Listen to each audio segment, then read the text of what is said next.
This program is brought to you by Hungry Jack's and Bunnings Warehouse.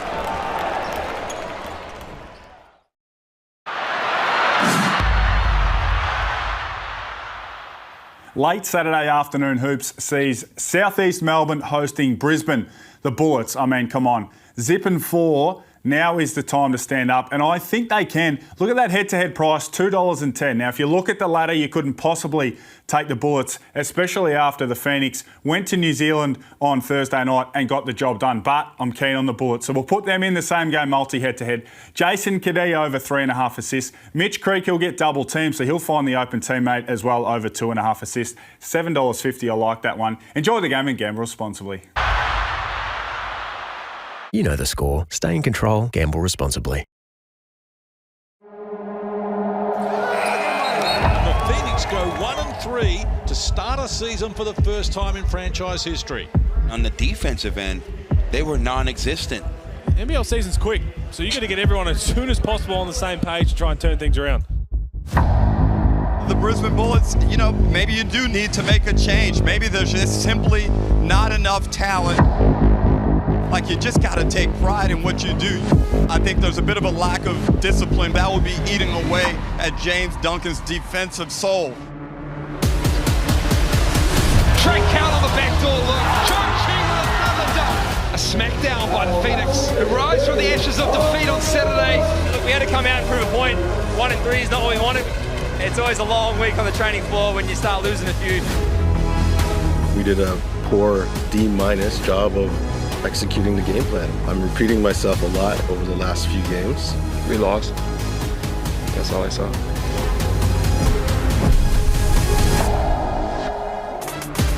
Live from John Cain Arena in Melbourne, round 4 of the Hungry Jacks NBL continues as the Southeast Melbourne Phoenix play hosts to the Brisbane Bullets. The Phoenix had their best win of the season 48 hours ago, winning by 22 in New Zealand, while the Queenslanders are desperate to snap a 4-game losing streak and post their first win of the season. Hi everyone, I'm John Casey. Thanks for sharing your Saturday night with us here on the Hungry Jacks NBL. World champion Jenny Screen, 2-time NBL championship winner Adam Gibson are with me in commentary. And Jen, the Bullets' problems are not just on the floor now, they've spilled off the floor as well. And especially when their backs are against the wall with a 0-4 start with DJ Mitchell being excluded from this game with suspension. It's a tough one. He had a double-double in their last game and he's going to be a sore loss for them, but they've got to find a way if they want a chance to be in this league. James Duncan talked about no shortcuts and buying into the defensive end. Last year they gave up 88 points a game, the most in the comp. This year it's gone out to 95, Gibbo. They've got problems. Yeah, they do, and you're not going to win many games when you give up that many points, and it's quite surprising to see that man right there on the floor. He's been suspended, but they've chosen to take him to Melbourne, and it's quite interesting to see him there. Yeah, well, suspended for a game for an incident at training, but travelling with the team. So that's an interesting look in itself. But Drew Jones is going to join us in commentary from courtside tonight. And a little earlier, he spoke with James Duncan. James, appreciate your time before the game. Thank you. We know what happened with DJ Mitchell. Was it always the plan that he'd travel with the team and be here for the game? For sure. Here to support his teammates, part of the family. Just an incident happened this week, and we're moving forward from it. How has he reacted to the one-game suspension? Great. He understands the mistake that he had, and as I said, we're just moving forward from that. Are you going to miss him today? Double-double last time out. He's been impressive so far this season. For sure. I'm assuming we would miss him. He's playing well right now, but we have other guys to step into his place and take on that role. Who are you looking to today to step up and particularly add some scoring punch without him? Everybody. Gak has now stepped into his role. Harry's now stepped into taking some of that role. And our main guys. We need our main guys to step up throughout the course of the night. It'd be nice to get a win on the board, clearly. Are you trying to cultivate that backs to the wall sort of mentality, travelling, trying to get a win as a group? I think for us, it's one quarter at a time. Trying not to look too ahead and just focusing on first 10 minutes of the game, 20 minutes, 30 minutes, 40 minutes. James, good luck today. Thank you. Appreciate it. Thank you.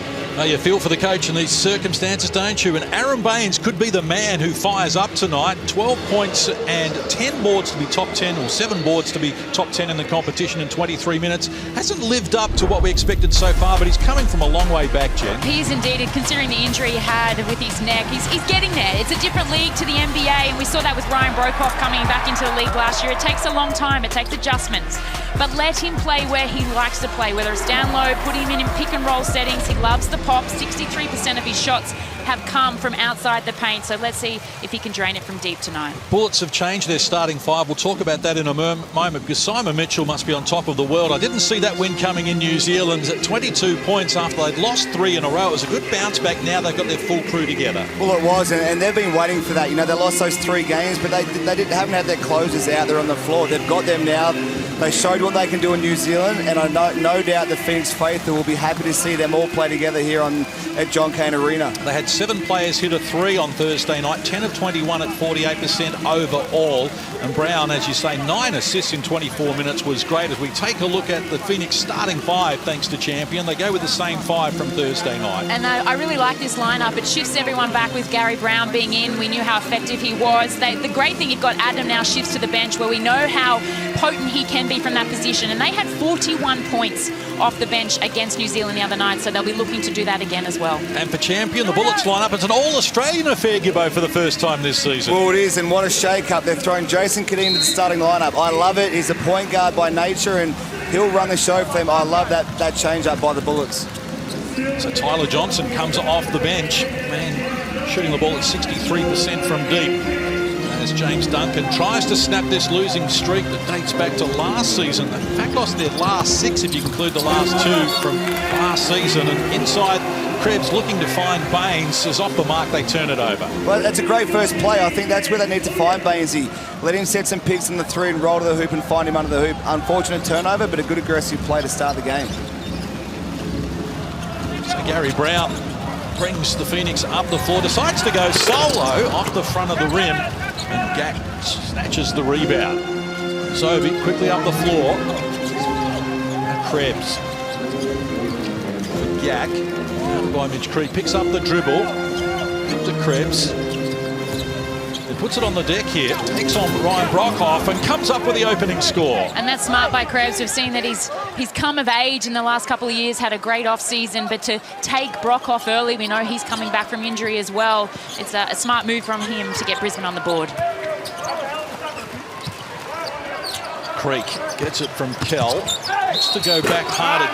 Gets the user-friendly roll. He's pumped about it as well. Chance at a 3-point play. Well, I like the Phoenix going to Creaky early. You know, he probably has a mismatch there with a young fella guarding him. Great move, one-on-one to the post, and Mitch is great with both hands. Left and right. He's a lefty by choice, but to be able to finish that with his right hand and get the and one is a great start for him. Only been 63% from the free throw line so far this season, Mitch Creek, 12 of 19. But makes the extra there to put the Phoenix on top for the first time. Both teams underway early as Jason Kadee brings the Bullets back up the floor. Sobey. Shot clock rolls to single digits here. What's happening at the offensive end as Baines joins in now. Back to Kadee, who looks at a 3-ball, the bottom of the net. Don't you like to see that from a 346 gamer injected into the starting lineup and doing what he does well, and that's just making buckets and creating shots for his team.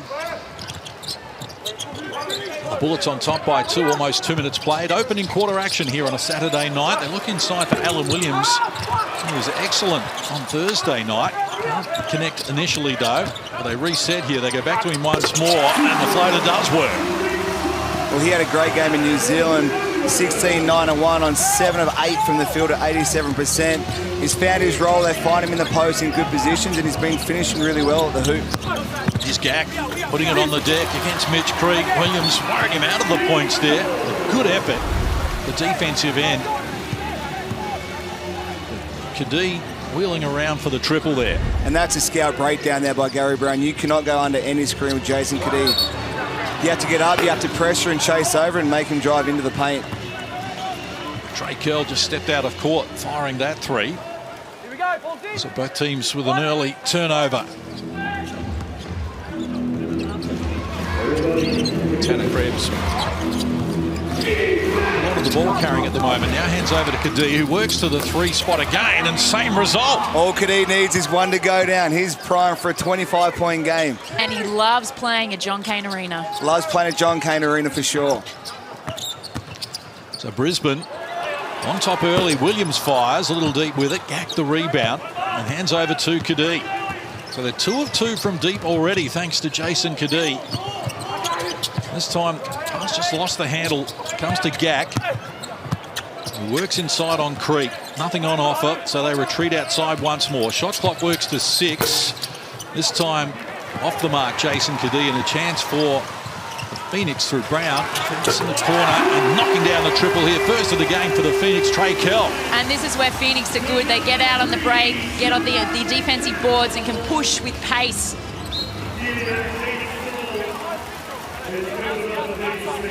So Nathan Sobey has also been quiet coming back from his injury issues.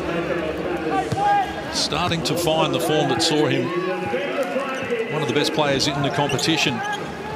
He was MVP 3rd in 2021. Nice dish off there from Brown, getting to Williams, who's fouled.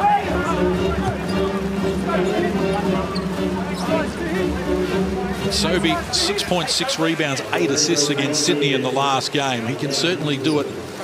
He'll come at you so many different ways. And they need to get him back to that form, because his best, as we know, is top shelf in the NBL. Yeah, and that's going to take some time. Obviously, when you have an interrupted off-season or pre-season with injuries, it's hard to get a good rhythm and a good flow. So he'll probably take half the year to get going and find his real top form, but they definitely need him to fire up and get going. And with Jason Kadee on the floor, he'll get a lot more great looks and a lot more plays run for him. 5 unanswered points from the Southeast Melbourne Phoenix in the space of a minute. As them back on top. And there's Kadee, next down low, Baines against Williams. Nothing on offer, so shares it with Krebs, who athletically knifes to the hoop and comes up with a finish. And that's nice because they got inside, they got the kick out, the long closeout, and Krebs was able to use his speed and put it back on the floor and attack the rim. So Kadee and Krebs have all 10 of Brisbane's points between them. Gack kept it alive to Sobey. Phoenix are the best first quarter team in the competition in terms of scoring, but at the moment they are doing the chasing because Brisbane retake the lead as Sobey joins in. 63% from the field, Brisbane. 5 of 8 have been good. Brown casually works inside. He travelled. Points are going to be waved away here.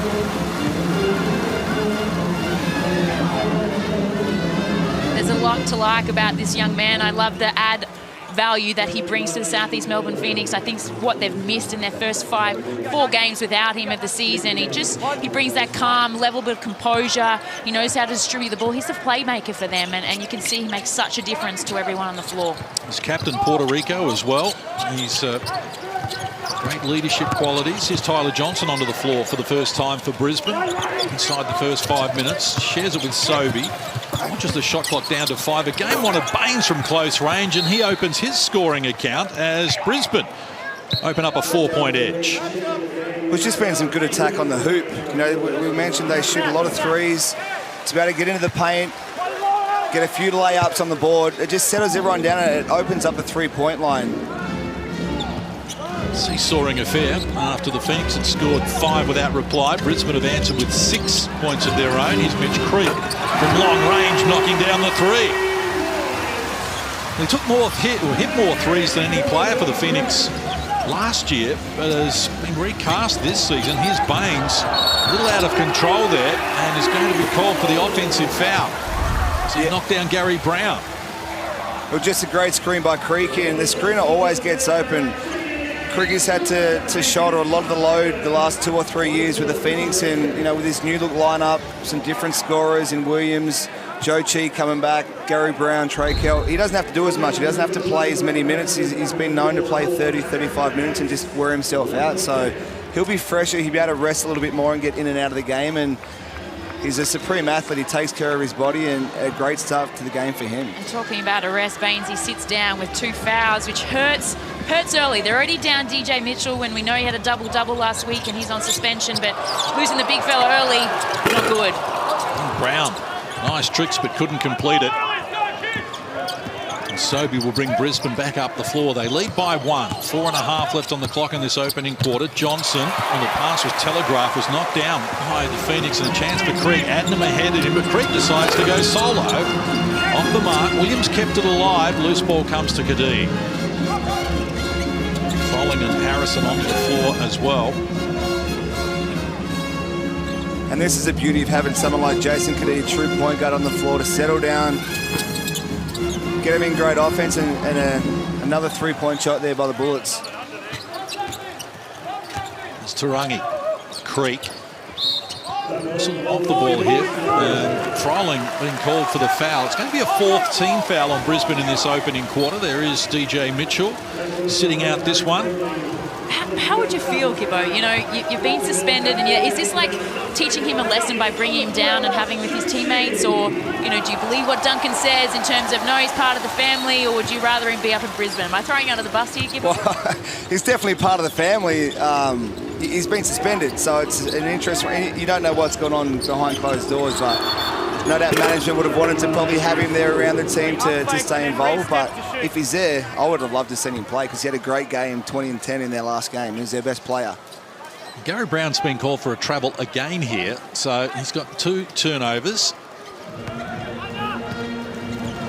As Brisbane look to expand their lead here at the moment. 3.5 left in the opening quarter. Game 1 of a doubleheader on a Saturday night. Tasmania against Perth to come a little later in the Hungry Jacks NBL. Shot clock to 8. Sobey against Adnam. Picks up the dribble. Works it outside. Chance for Statman.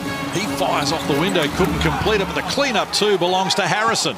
And it's great to see Tyrell back. He started all last season. He's had a real interrupted off-season with, I think, an elbow injury. It's great to see him back, and he'll provide some spark for them off the bench.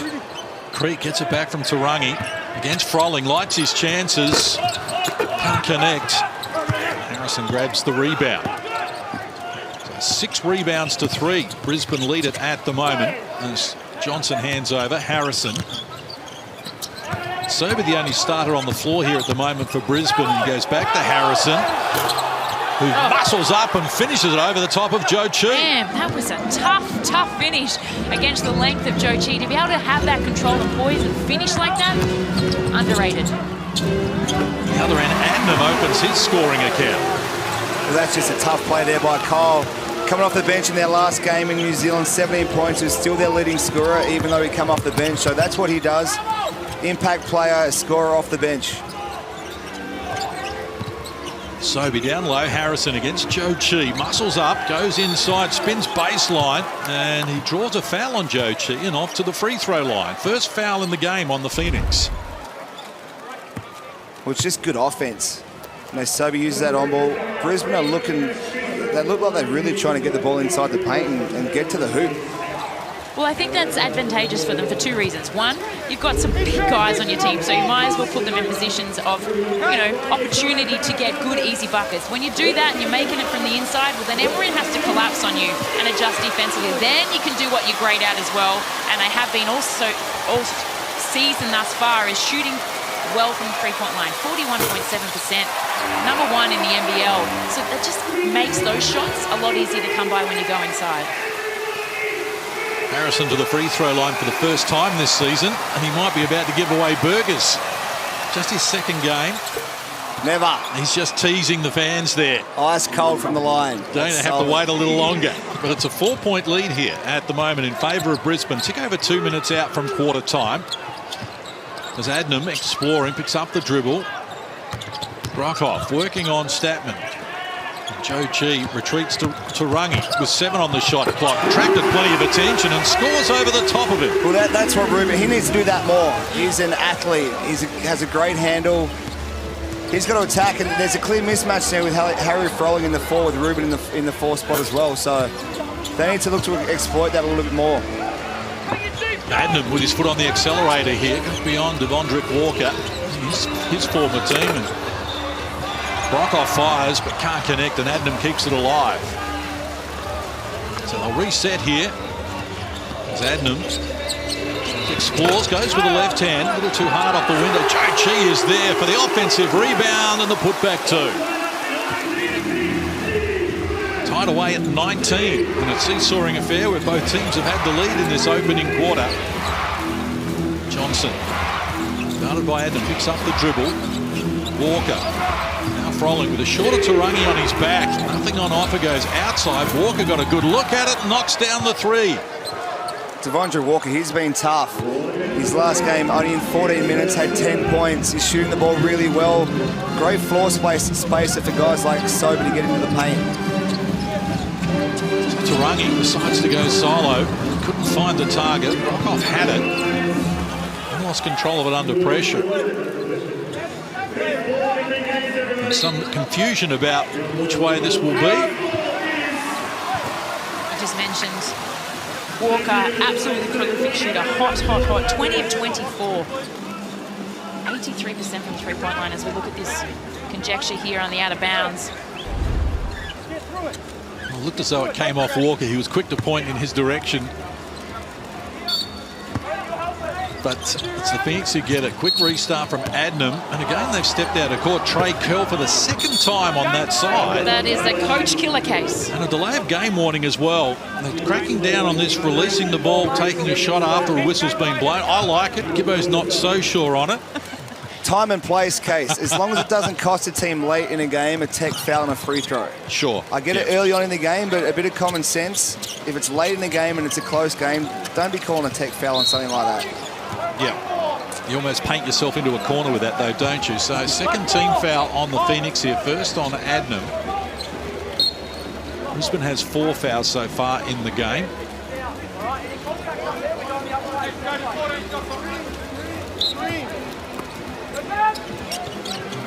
Both teams have had their moments so far in this opening quarter.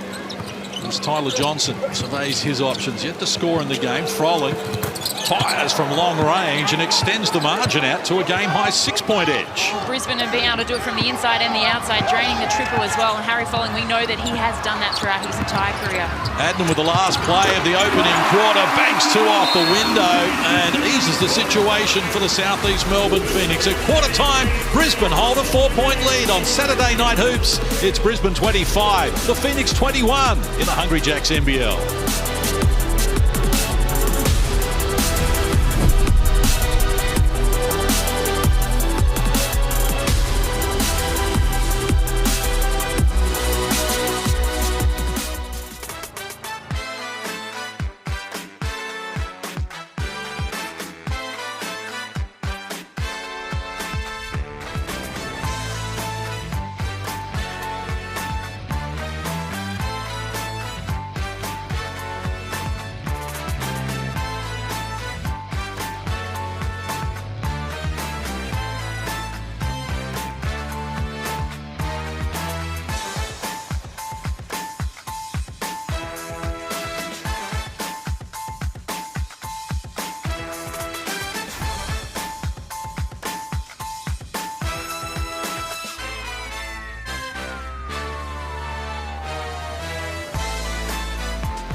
Saturday Night Hoops from John Cain Arena in Melbourne, and entertaining start to the clash between the Phoenix and the Brisbane Bullets. Bullets up 4 at quarter time. 25-21 is the equation.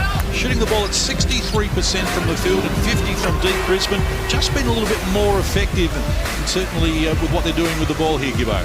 Yeah, they have. They've been getting the ball into the paint, but I think it's coming off Southeast Melbourne's offense. They're shooting a lot of quick shots. Throw the ball into the block and get some good offense. That slows down Brisbane's transition. Baines back on the floor with those 2 fouls in the opening quarter. The left-handed hook shot is all the bottom of the net. If I'm Brisbane right now, I'm pretty happy with my first quarter. I thought Jason Cadee starting was great. He relished that opportunity, draining those 2 threes early in the quarter. And they've just been pretty solid defensively, where we know that's been something they haven't been great with this season or last. It's nice to see them, you know, be able to hold them to 21 points. Joe Chi under pressure there from Baines and loses it out of court. Well, we got what I asked for, but yep. Big Joe Chi has to hold on to that. Obviously, Baines is a big man down there, so maybe a little dribble out handoff to a guard for a pick and roll. Baines beyond the three-point line.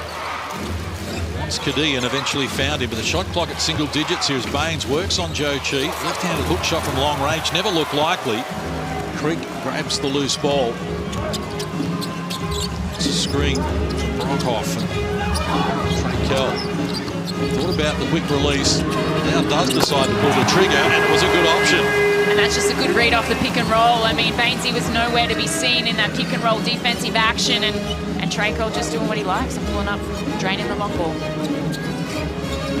Cadee looks inside, whistle on the play as well, and rails around the rim, jumps out. Free throws to come as Adnam picks up his second personal. Well, Cadee will love that matchup as we see the Amy replay right here. Traco, I love his game. He's just so smooth. He doesn't play fast. He's never rushed. Great screen there by Joe Chi. And Baines has got to do more on that pick and roll. He has to get up there and help in some way. But let's get courtside to Drew Jones. Welcome to you, Drew. Thanks, Case. Yeah, just on Jason Cadee, he is the NBL's Iron Man. It's his 254th consecutive game. He's played 127 consecutively for the Bullets. He's never missed a game while he's played for Brisbane. Of course, he plays his 350th game in a couple of weeks. The last time he missed, it was a broken finger while he was playing for Adelaide back in 2014, and he draws to start tonight and is looking good. Well, we were talking about... We were. Off camera, we were talking about Jace, how he just doesn't go away. He's been around a long time, but then we realised he's only like 31, 32 years of age, and he's still got so many years left in him. So many years, he knows how to use his body. He doesn't dive on too many loose balls. Unlike you, Gibbo. Get up and in and play that hard defence, but you know, he's been great for his teams for so long, and a great addition to the starting lineup for them. Great for Australia as well. Commonwealth Games gold medalist. Amongst his accolades, and of course his parents, fantastic Robbie and Debbie as well, Australian representatives.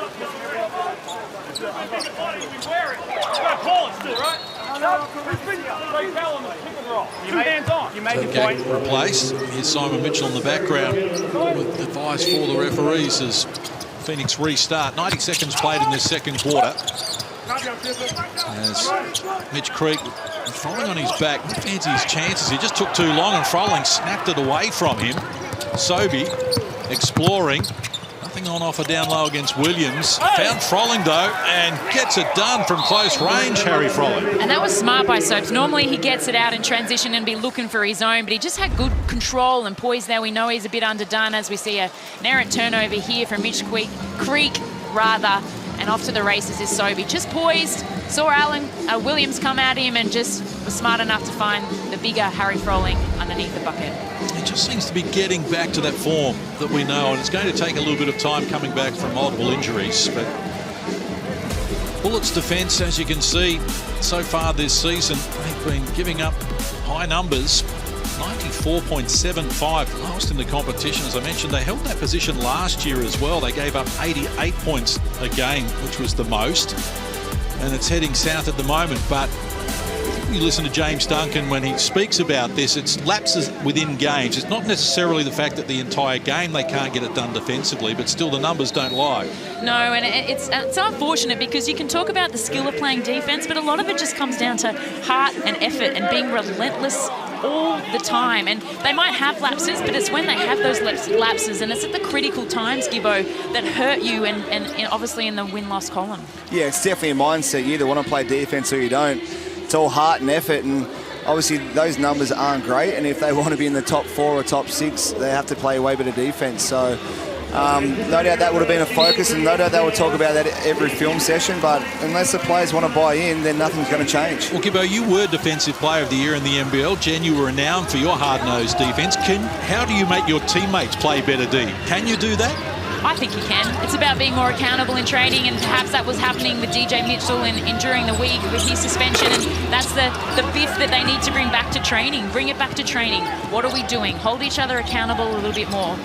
Hit each other a little bit harder on screens and you know, call each other out occasionally. A 7-point lead for Brisbane here as Froling. Mismatch on Creek. Likes to go back to Kadid. Now he needs to get busy here. Shot clock to red numbers. Going to fire. They left him alone. Rockoff just stood off him there, and lucky not to pay the price as Kel grabs the rebound. He looks to get inside. The floater. The front of the rim wouldn't work for him. Let's go courtside to Drew Jones. Yeah, Simon Mitchell, coach of the Phoenix, just frustrated with turnovers. He said, let's move the ball, a bit more guile, a bit more purpose, and make sure we're getting our shots up. 6 turnovers to 3. The Phoenix at the moment as Froling from close range. Just too big for Brockhoff. They'll keep exploiting that mismatch if they can.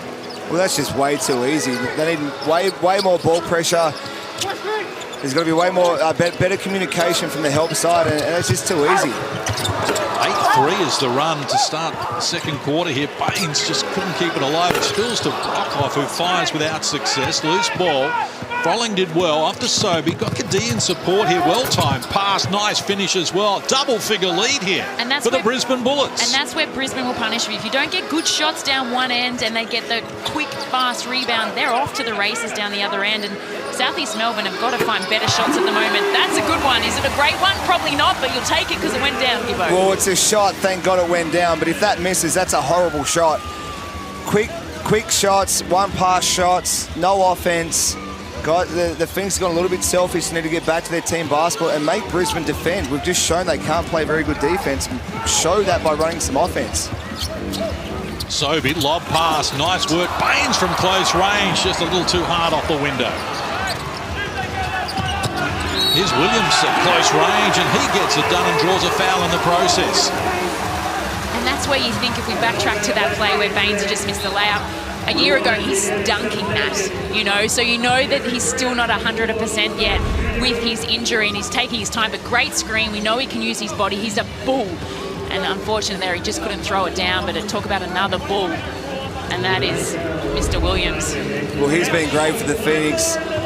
He's a great personality around the team, always up and about, and his last games have been exceptional, so they need to throw him the ball, get him some touches and get him involved in the offense. I agree. I've been very impressed with Williams, one of the more exciting players that we've seen in the NBL, one of the new faces. But it's Brisbane by 6 here, middle stages of the second, and contact off the ball. Mitch Creek goes down, and Harry Froling as well. Well, just a great block. You can't teach height screening. And Tyrell Harris, 7-footer, as Harry just tries to get a sneaky little hit there on Mitch Creek and found guilty. Great call there by the referee. Timeout has been called. 5:42 left on the clock here, and they're not going to challenge it, would appear. I want to chat about it nonetheless, but Jason Kadee injected into the starting 5 along with Gorjok Gak has been influential so far.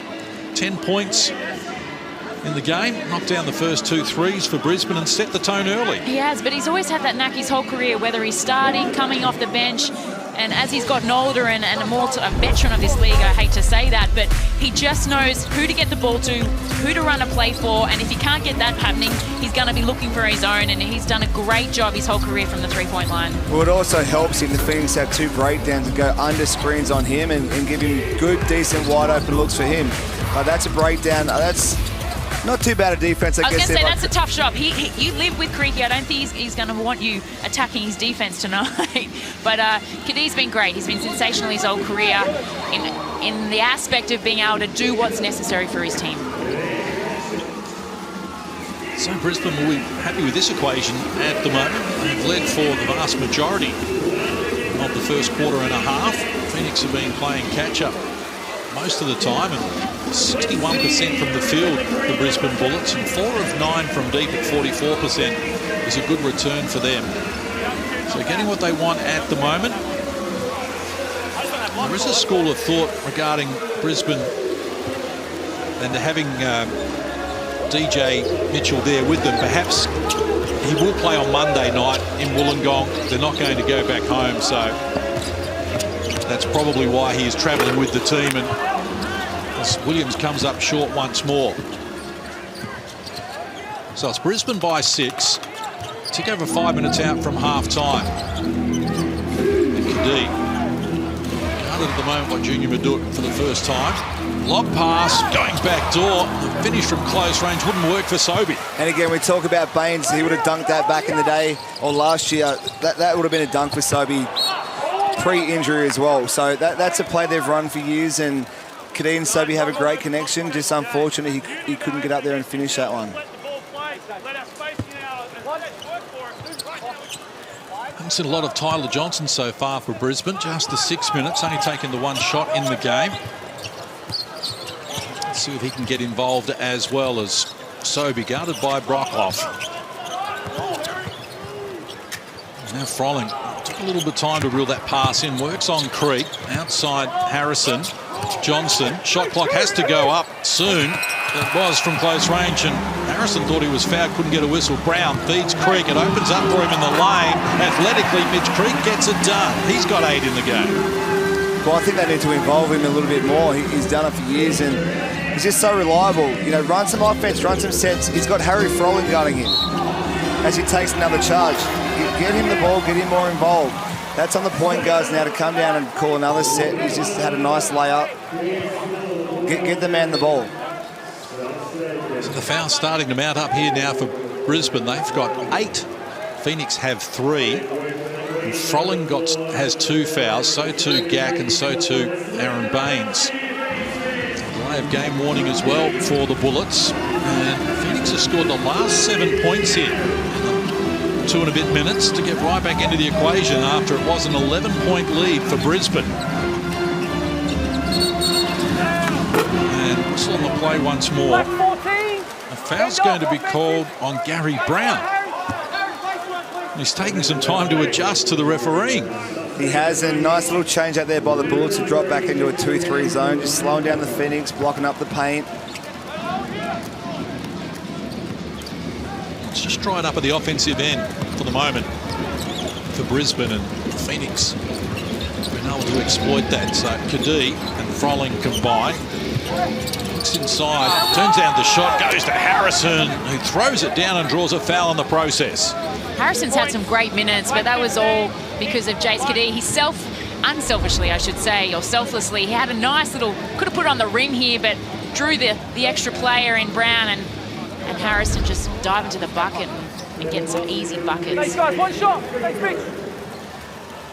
I'm trying to let them play, so just try to go to them, not to them.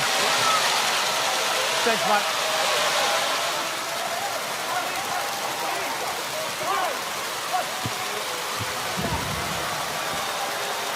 And Gibbo, you spoke of Harrison at the top of the coverage in terms of he had a tumultuous year, off-season last year. He had some good minutes considering DJ Mitchell is not in this game and relishing the opportunity. Well, he was solid last year when he was playing. You know, finisher at the hoop, great defender, changes shots with his height. As that is just an absolute coach. Simon Mitchell is absolutely losing his marbles right now. Well, understandably. That's 3 times here in the first half on the same side, right in front of the bench where someone has stepped out of court. We need to check the dimensions on the court there at the moment, because that's highly unusual that, particularly the last one then, when it wasn't in the shooting motion where some players will move their feet backwards to get their stance open. Oh, well, I'm glad we're not in that timeout right now, because I can hear it from here and we're not actually in it. But that is a coach killer. It's frustrating because they're the turnovers you don't want to give up. You can forgive a pass that just misses the person for the layup, but to do that, not once, but 3 times, boy, oh boy. We're going to hear from Ryan Brockhoff in a special feature at halftime. Here's a taste for you. My journey over the last few years has been probably not as easy or as smooth as I envisioned. NBA player come back to the NBL, Australian kid, local kid. There was a little bit of pressure from the start. I sort of came in and tried to put all the pieces together really quickly, and it was a lot in a small amount of time, and it didn't click the way I hoped it would. Really interested to hear that story from Ryan Brockhoff, because he did come back from Dallas where he shot the ball at 40% from long range and was making things happen late in games, and everyone thought, well, he's coming back to the NBL, he's just going to start tearing the place apart, and it's taken him a little bit of time, but credit to him that he's been able to influence games, particularly in rebounding, and do a lot of other things if your shot isn't working for you, which he was renowned for. Well, last year the Phoenix did a horrible job of running plays for him, Cam Glidden, their shooters, and you can't have someone like him get one shot in a semi-final series, so they're running way better sets, but you're right, he went and got 10 rebounds a game and impacted the game in other ways, so credit to him for doing that. Shot clock to 6 here for Brisbane. Johnson to score in the game, defers once more to Walker. It was a good option. Goodness, good option indeed. 22 of 26 for the season is this gentleman on screen here. Prolific shooter. Margin out to 9 there. 5 of 10 from deep in this game, Brisbane. Madut looks to answer for the Phoenix, and he's off the mark, and Johnson leads the charge of help ahead of him, but he wants to go solo nonetheless, and that's a little too easy. He gets around Gary Brown, adds another 2. He gets around Gary. That's poor one-on-one defense, but where's the help side? Where are the guys sitting in helping their teammates? The Phoenix look real disjointed on both ends at the moment. Junior Madut with it. Williams. Now Madut baseline against Kadee. A height advantage, but Kadee did enough to force him outside. Here's Creek hard to the rim, and he's off to the free throw line. Well, just a great take again there by Mitch. Obviously, he has a mismatch. He has a speed advantage over Harrison, and just that's what happens when you drive to the paint. You make the referees put them in a decision to make a call, and he got the foul. Not quite sure about the stage fright that we've seen from teams playing at home this year. I know. It's just remarkable, isn't it? That is it the pressure of playing at home now and the expectation of, we should be able to win at home, and when you go away, it's like, oh, well, ignorance is bliss and we're not expected to win, so the pressure's off kind of thing, but nice to see some stars on the sideline as well. Omar and Oz from the block fame in their house.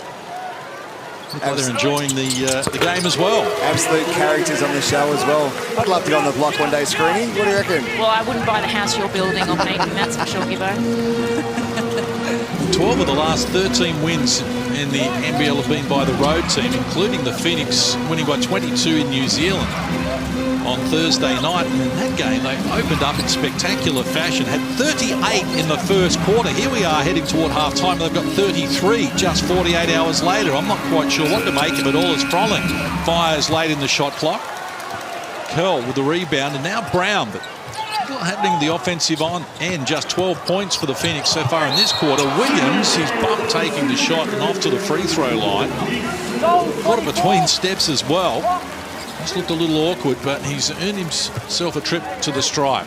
Well, great play there by Gary Brown. I think he has to look a little bit more aggressive. Clearly no one can stay in front of him, so again, he gets his teammates involved. He had 9 assists in their last game against New Zealand, his first game, and I think he needs to come out here and make plays, and especially now the team are in the bonus. I've been impressed with Williams. 14.7 rebounds on average, top 5 in rebounding, 54% from the field. And as we mentioned on Thursday, 16 and 9 on 7 of 8 field goal shooting. He's comes with a decorated career and a good CV. And it took him a little bit of time to adjust to the refereeing up in the blitz. He had foul problems, but he seems to have worked that out. And I think he can be a real player in this competition. Well, anyone coming from the NBA, he has to be a quality player. And like I said, he is. He's great around the group, great around the team. He doesn't care if he gets the ball. He's up and about and provides energy, and he's been a big target for them. He does the little things, Gibbo. Blue-collar worker, rebounder, led the NCAA in 14 and 15 in rebounding. That's the kind of player that you want. Well, this season, with thanks to Latrobe Financial, we are giving away a guaranteed $50,000, as you can see there. Enter now at nbl.com.au/legends for your chance to win. Gibbo looking sharp there in the animated version of. Sobey got in the air and into trouble there. Brown stole it away. Kick ahead pass is a good one. Turungi adds the 2. Brisbane have done a really good job for most of the half of looking after the ball as they get 2 turnovers and 2 buckets, and that is a huge momentum shift for the Phoenix going into half-time. That's out of nowhere in quick fashion. 7 unanswered points and a free throw to come here in the space of a minute. And this is what is driving Brisbane coach James Duncan mad at the moment. Getting themselves in good positions, and then very quickly the lead evaporates, and the Southeast Melbourne Phoenix, who were looking lethargic there not that long ago, has certainly found something at the offensive end now. But that's all it takes is a few defensive stops and rotations of Great D, which was led by Creek there, to force that turnover and just to punish people down on the other end. It's a timeout call, 1:26 to play until half-time.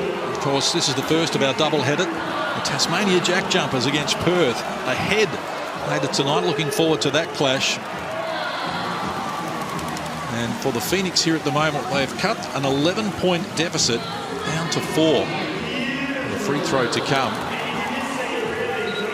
Neither team's been able to really stamp their authority on the game. No, they haven't. Everyone's getting buckets, which is nice. For me, it's the defensive end. I thought Southeast Melbourne could be doing a better job. I feel like there's no sense of urgency at times for them on the defensive end. No one's being the leader and driving that kind of defense that I'm sure Simon Mitchell wants to see. And then Brisbane, for me, I'd be happy if I was James Duncan, considering the week they've had and, you know, the not so great start to the season, to have 42 points and to be holding Southeast Melbourne to 38 points going into half-time is pretty good, considering you're down DJ Mitchell as well. Mitch Creek, 3 of 3 from the free throw line so far in the game.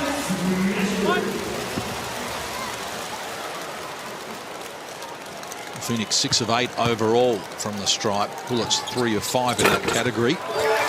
Creek makes the extra and cuts the margin a little further. So they've scored 8 unanswered points here in the space of a minute and a bit. Phoenix. The fans starting to find their voice as well at John Cain Arena. Sobey kicks it to Kadee. Close attention. And eventually the whistle is provided.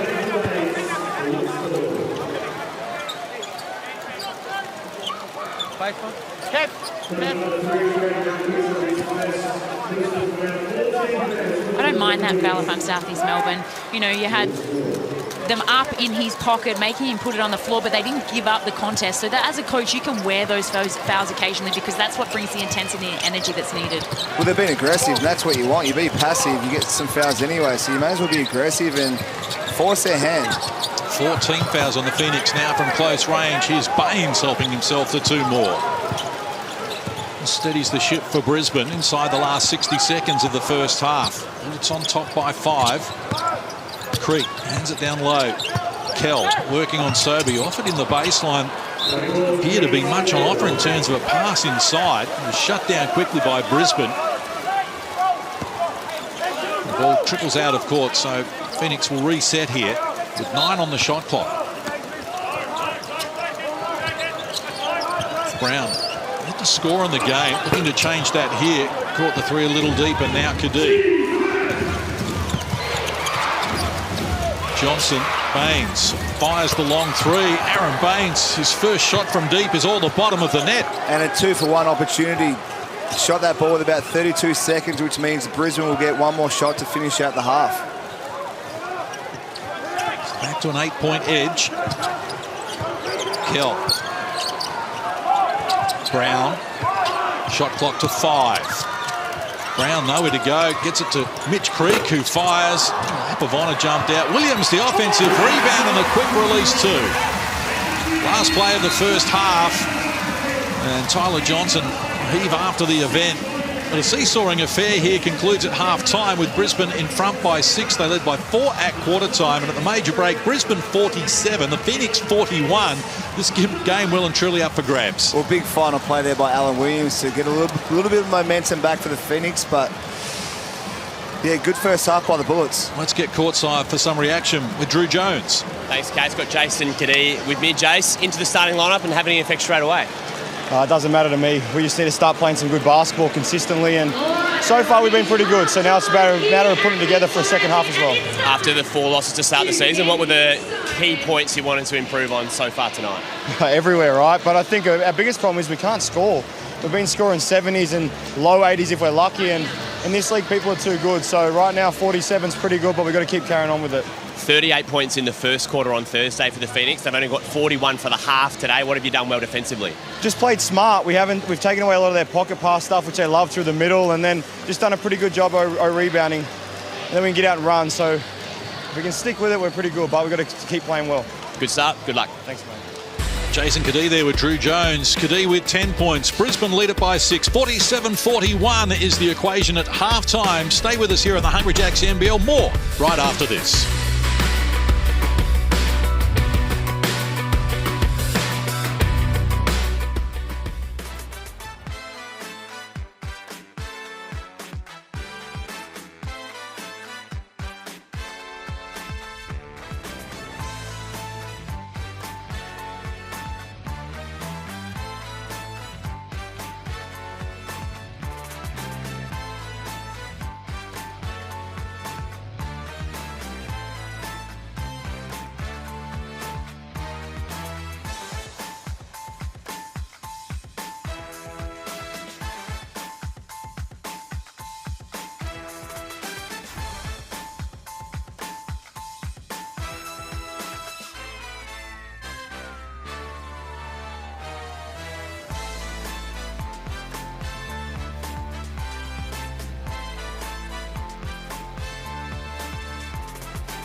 Southeast Melbourne Phoenix, there were some rumblings and then it was made official yesterday. Of course, Boomer, NBA player internationally right across the world, Ryan Broekhoff, is joining the Phoenix family. My journey over the last few years has been probably not as easy or as smooth as I envisioned. You know, NBA player, come back to the NBL, Australian kid, local kid. There was a little bit of pressure from the start. I sort of came in and tried to put all the pieces together really quickly, and it was a lot in a small amount of time, and it didn't click the way I hoped it would. Last season I thought was getting really positive and starting to feel a lot more comfortable, and life outside of basketball was settled as well. And then, you know, the old injury bug comes back and gets you again. So it's been rough, but I'm in a lot better place now. For a personal side, you know, I've gone and sought someone to talk to, someone to go through a lot of, you know, past things that have built up that I pushed aside. It's been nice to ground myself and find the joy in playing basketball and everything else that it encompasses. And now I think it's time to show out on the court. From half court, Ryan Brockhoff! He's back and he knocks down the three from the halfway line. I'm ready to get back on the court. Just proving myself that I can still play at a very high level. First game back for Ryan Brockhoff. My biggest goal is to win. That's what we all play for, and I can still help the team. Still got some run in these old legs. And that is a nice way to come back to the competition.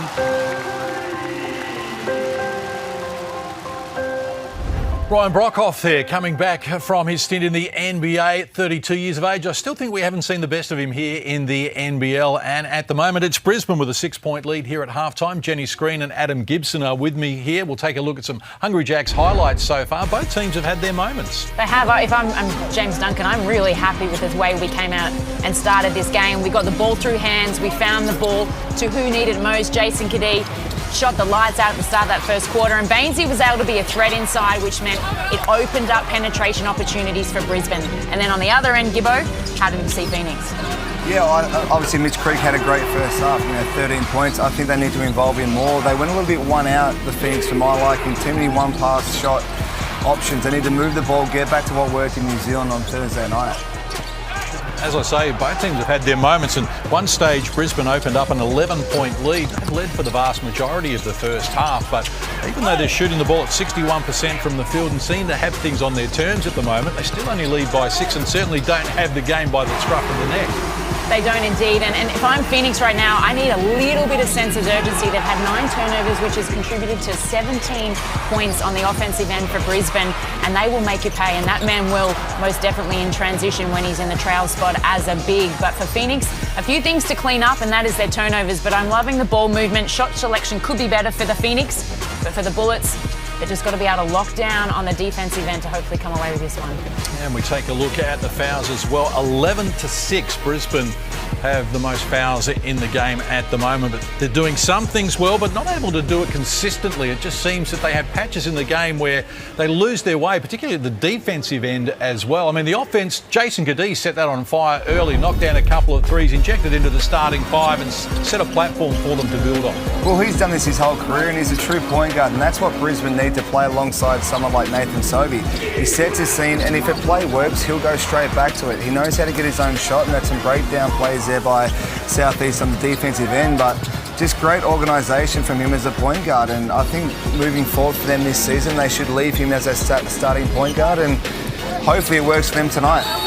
Who wins from here, Jen? 47-41 Brisbane at the moment. I said to you both at the top of the coverage, I have a feeling Brisbane's going to get this one. I just think, the DJ incident and obviously the back against the walls, and Phoenix are still finding their rhythm as well, and you both looked at me and went, really? But I'm just going to go with Brisbane. Going with Brisbane. I'm going with the Phoenix. Bullets have obviously shot 61% and 50% from the three-point line, and they're only down 6 points. So home court for the Phoenix in the second half. They'll come back with a win. We'll find out after this short break here on Saturday Night Hoops. The Hungry Jacks at NBL. Brisbane 47 leading the Phoenix 41.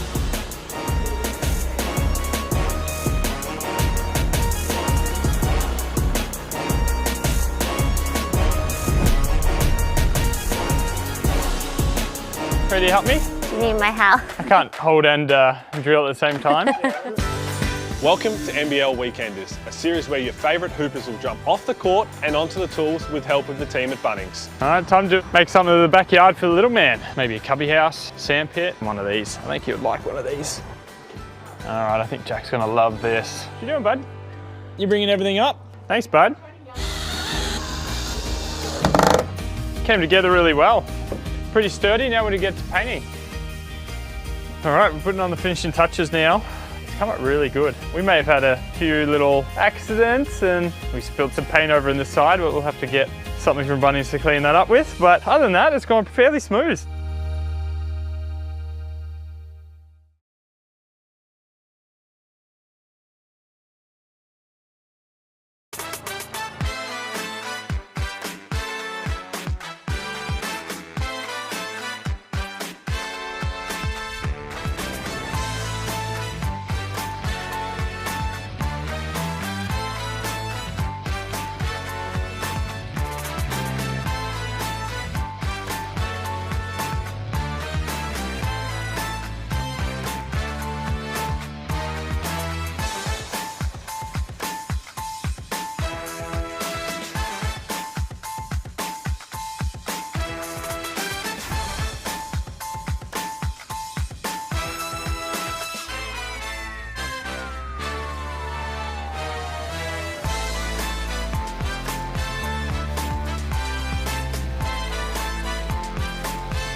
Hey fans, this season with thanks to Latrobe Financial, we are giving away a guaranteed $50,000. And like these NBL legends, Wortho and Gibbo, you can be a Latrobe Financial legend.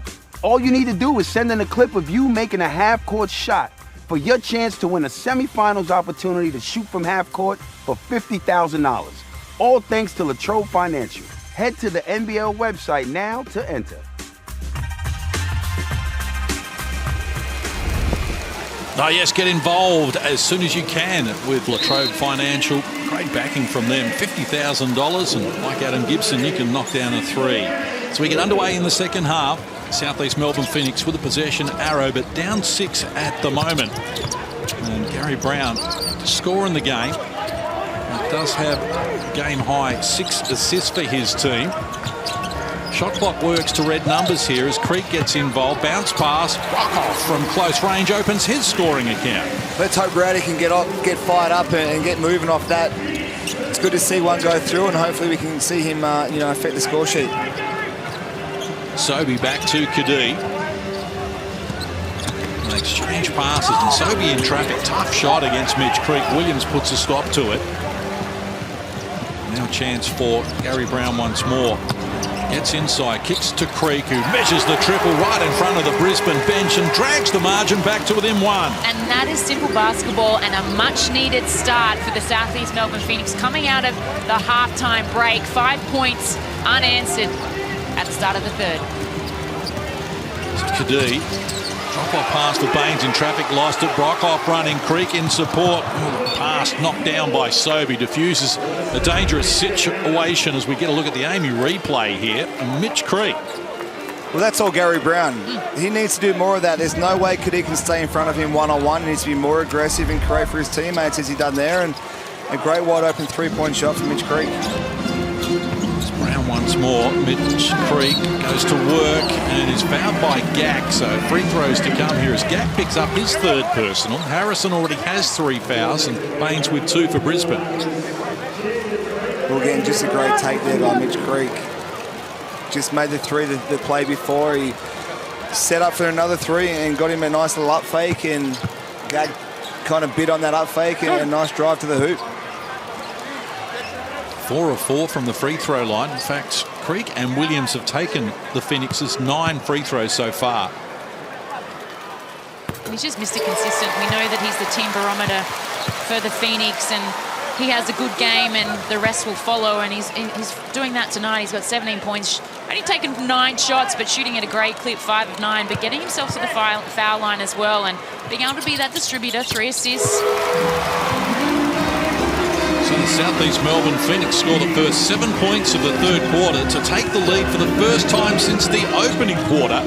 Brisbane have come out at half-time asleep at the wheel here, and they've coughed it up again. So Brown exploring. Now lost the handle, has to go back and retrieve it. Uses Creek, who's been busy, fires the 3, and it's all the bottom of the net again. 10 unanswered points out of half-time for the Phoenix, and Brisbane need timeout.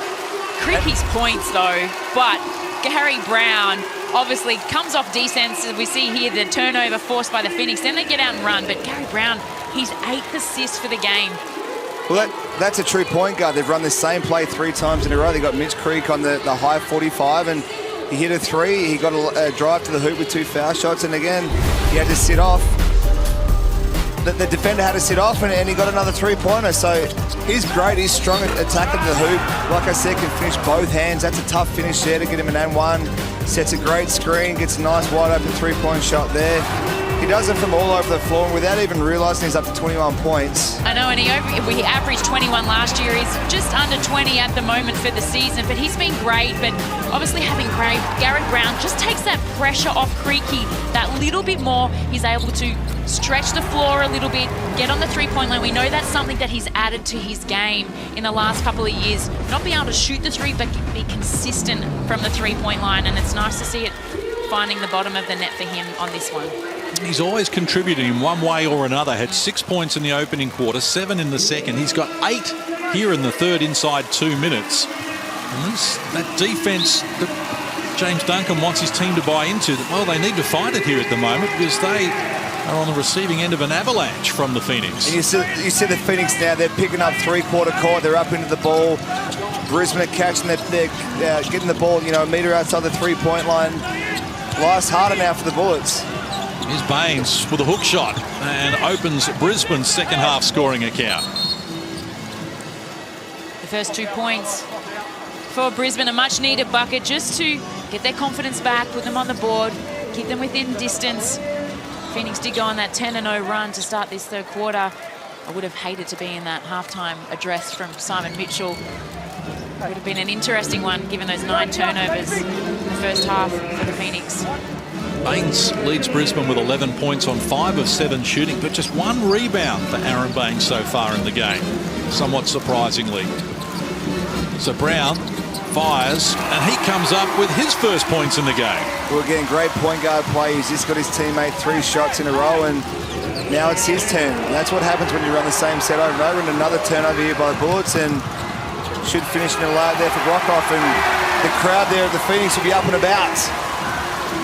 What a turnaround this has been. Out to a 6-point lead after they trailed by as many as 11 in quarter number 2. They burst out of the blocks here. 14 points already in this third quarter in the space of 2.5 minutes from the Phoenix, and they're off and running again. Brown got it back from Creek, goes to Brockhoff, who fires, this time unsuccessfully, and Sobey the rebound. So Brisbane, the offensive end, need to find a high percentage play. Gack. Now Krebs. And Sobey, and as you can see, just not a lot happening for them at the moment. Shot clock to red numbers. Sobey forced to go solo. And foul called on Brown. And this is what we're going to see, what Brisbane are made of. The engine's gone up from the Phoenix and the pressure's on. Are they going to run away and hide, or are they going to step up and accept the challenge here in the third quarter? Tyler Johnson's been ejected back into the game. Can they get him more involved? He's been quite quiet in the first half. An interesting few minutes ahead.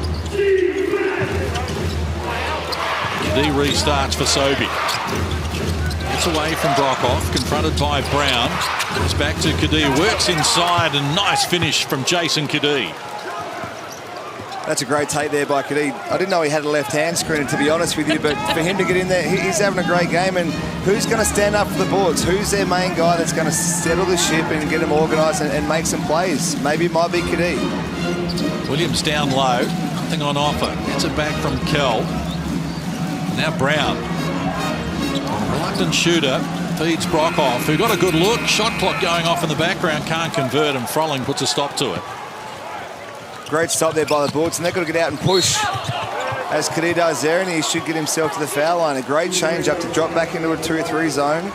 They clearly can't guard Phoenix one-on-one, so it's a great change up by the Bullets, and it worked in the first half. Yeah, we did see it in the first half, and it did work well. It made them force an early shot, and they were able to push out off that. I want them to push in transition, though. It was a 5-on-4 opportunity there, and finally they did through Kadee, but they could have ran a lot earlier than what they did.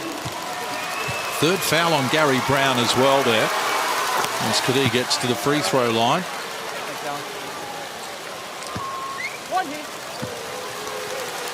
7 of 10 from the free throw line coming into this game.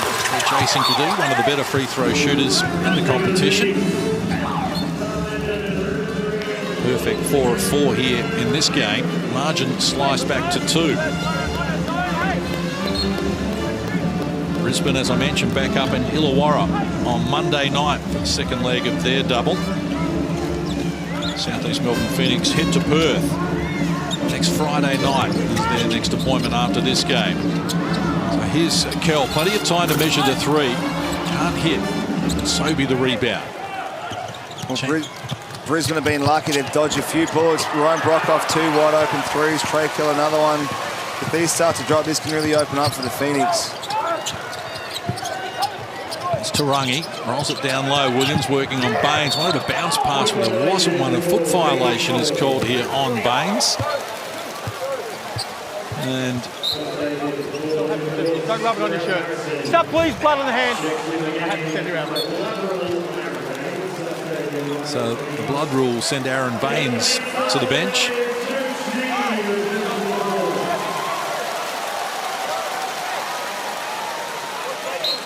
11 points on 5 of 8 shooting for Baines. It's the Phoenix by 2 here after an impressive start to the second half. Joe Chi back onto the floor. He's only played the 5 minutes so far. We thought he might have seen a little bit more time with the bigs that Brisbane have. Look away pass from Adnam. Tarangi running the baseline, puts the finishing touches on. And that's nice considering Brisbane are still sitting in a 2-3 zone, that they just didn't rely on the three-point shot, as we see Sobey take one there. But down the other end, nice to see that they took another option, that they were able to get the feet in their paint through penetration, nice and deep, and just blindsided Harrison on the baseline there with Tarangi with a beautiful little back cut. Well, that's just a great no-look pass there by Cole Adnam, and these guys have played together for 3 or 4 years, so they know each other. Ruben knows to cut to the hoop when Cole's penetrating the paint, and a great finish by him. Pretty to watch. Phoenix really playing well since half-time. Down by as many as 11 in the second quarter, but they've turned it on here, and Mitch Creek continues to. He's up to 23, including 10 in this quarter. So the margin back to an even half dozen. Middle stages of the third. Just 6 points for Brisbane since half-time. And Kadee doing the heavy lifting here at the moment. It's Johnson, who needs to get involved a little bit more. From close range, it rattles around and tumbles for Johnson. Yeah, for me, he's the guy that has to get going. He shoots the ball way too well. 51% from the two-point line, 63% from outside the three-point line. He needs to be more aggressive and shoot way more shots for the Bullets if they're going to win games. A travelling violation on Ruben Tarangi. Just with a happy feet there as he ran into Harry Frolling. Yeah, Tyler Johnson, 2 of 3 from the field, 13 minutes so far. Cody Statman onto the floor as well, as Brisbane look to try and find a lineup that can get them some offense at the moment. Just 8 points here in almost 6 minutes of the third quarter. Johnson, bounce pass for Harrison. Shut down by Chi initially, but spins back to the left hand and puts a lid on 2. That was nasty. A nice little left hook. Great footwork there from the big fella, but good to see that they're being smart. They've got Joe Chi on the court in defence in the pick and roll. Just put him in that pick and roll and see what he can do. Ooh. That's pretty nasty too. So dangerous around the rim, Joe Chi. Throws one down. 216 centimetres. It's Frolling in a mismatch against Tarangi. Shows in the ball. Likes to go outside where Kadee is operating, and it was a good option.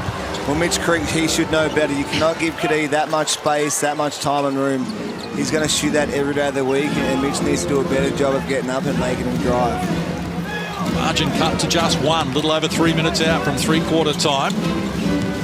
As Adnam explores, feeds Creek, who off glass adds another 2. What a third quarter he's put together here, Mitch Creek. 25 points, including 12 in this quarter.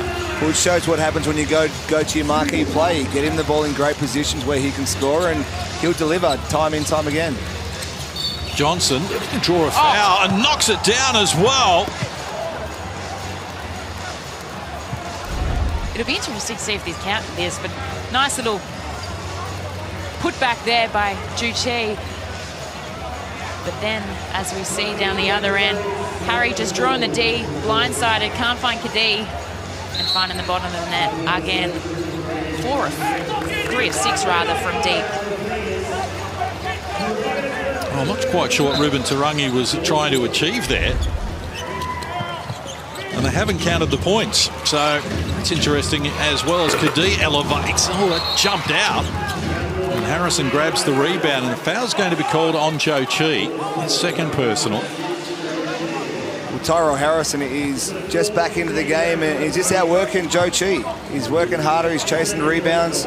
It's all effort for him. It's been rewarded. I think he's been great tonight. 9 points, 5 rebounds thus far, and there's a few fouls as well. He's enjoying his court time. 4 of 5 from the field. He's certainly been effective and efficient, and so too is Jason Kadee, who's now up to 19 points, including 9 in this quarter out of the 15 that his team have scored. So he's been a one-man band here, Jason Kadee. He's trying to keep Brisbane in the hunt. And this zone, they're sticking with it.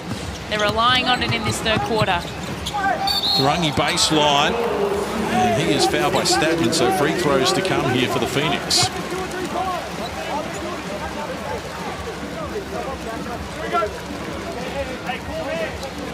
Phoenix looking for back-to-back wins in the space of 48 hours after beating New Zealand by 22. And as we've mentioned, Brisbane looking for their first win of the season. This is their 5th game for Brisbane and their 4th on the road. It's been a tough schedule for them. But when we look at the win-loss, we don't look at the schedule. It just says 0-5 if they lose this one, and then the alarm bells start ringing. And it doesn't get any easier going down to Illawarra on Monday night as well. So the NBL is tough, and you have to come ready. And the travel schedule, Phoenix, they played Thursday night in New Zealand and got back late last night, back into Melbourne about 7, 8 p.m. So potentially that's why these home games are losses and not wins, but no excuse when you're a professional athlete. So a little over 2 minutes out from three-quarter time. Game still in the balance as Adams steps back.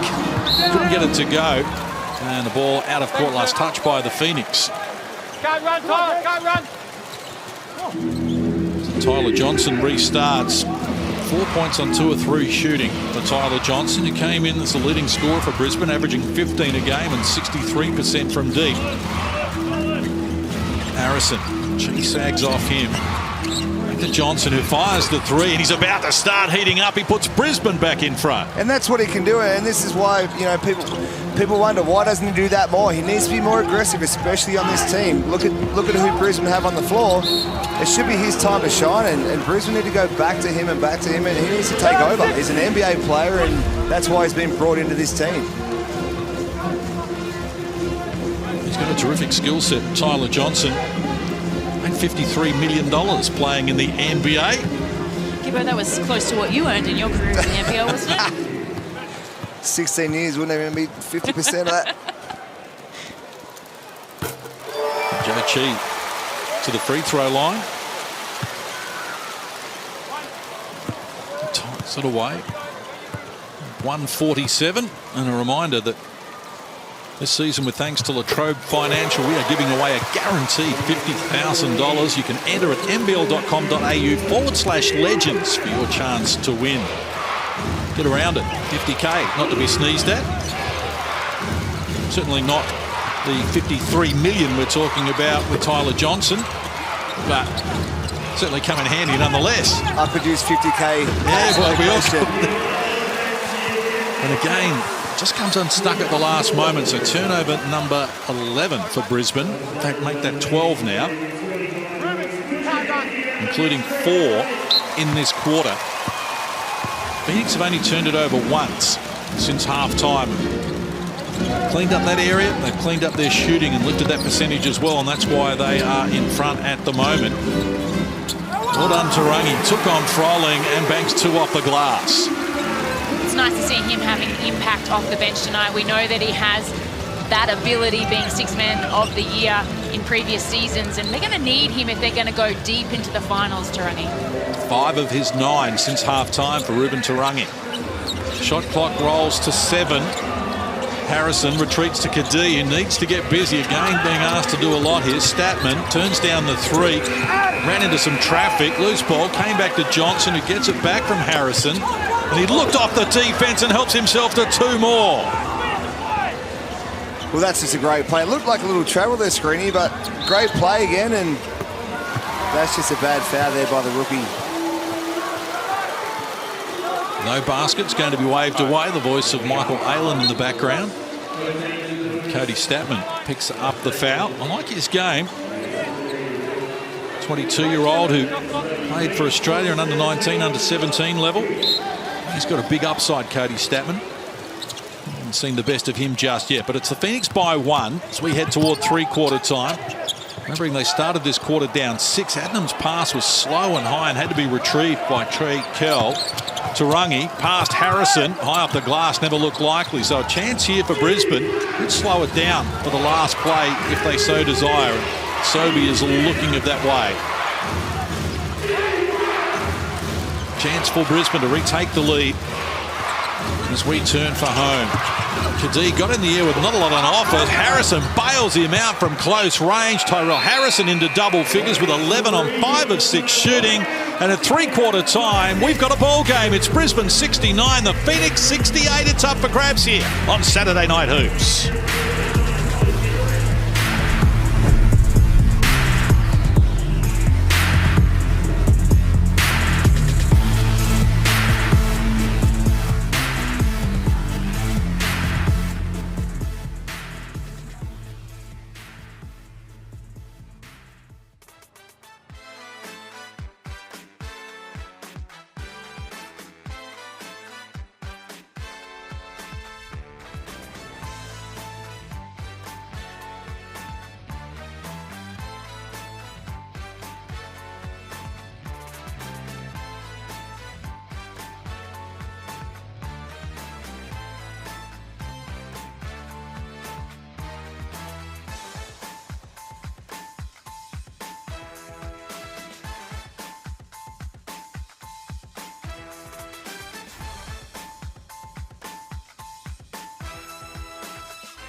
John Cain Arena, it's Saturday Night Hoops between the Southeast Melbourne Phoenix and the Brisbane Bullets. Bullets led by 4 at quarter time, by 6 at half time, and they've still got the lead here at three-quarter time by a single point, although third quarter was very impressive from the Phoenix, at one stage led by 6. They're close enough, if good enough here, Adam Gibson. Well, what a quarter by Mitch Creek. Put the team on his back, went to work. They're going to need that again to bring this the game home for the Southeast Melbourne Phoenix. Creek had 12 of 27 for the Phoenix in that quarter. As Williams hands over to Brown. A chance for the Phoenix to retake the lead. Can't connect Trey Kell. And the Bullets with Nathan Sobey. Down to the baseline. Goes on with the dribble as well. Got beyond Kell. Talked out of the points though. With 2 great looks, 2 great layup opportunities for the Bullets. Tyler Johnson 2 years ago in the NBA, he would have dunked that. So, again, great looks. They've just got to finish those. So a nervous start to this final quarter. Going on with the dribble there, and the good extension as well from Brown. Couldn't finish it though. Williams the offensive rebound, and now travelling violation under pressure. Thought he may have been bumped. Referees didn't see it that way. Good at the second efforts of the big fella. Just really persistent on the boards every single time as Williams. Let's go courtside to Drew Jones. Yeah, the O-boards crashing him hard there, Williams. So, big source. Bit of a story about him. Him and his partner Cassidy, massive foodies. So when they came to Melbourne, they said, guys, we want to live right in the centre of the CBD and try out as many of the restaurants here as we can. And he's certainly not going to be trouble off the court. His mum is the chief of police. His dad is a judge. And would you believe he puts ranch on spaghetti bolognese? No. No, that's almost an offence in itself, as Johnson too easily just gets down low, helps himself to 2 more. So 11 points now in the game for Tyler Johnson. Had 2 at half time. A little more court time, he's been able to show his wares. He gives Brisbane a 3-point lead here.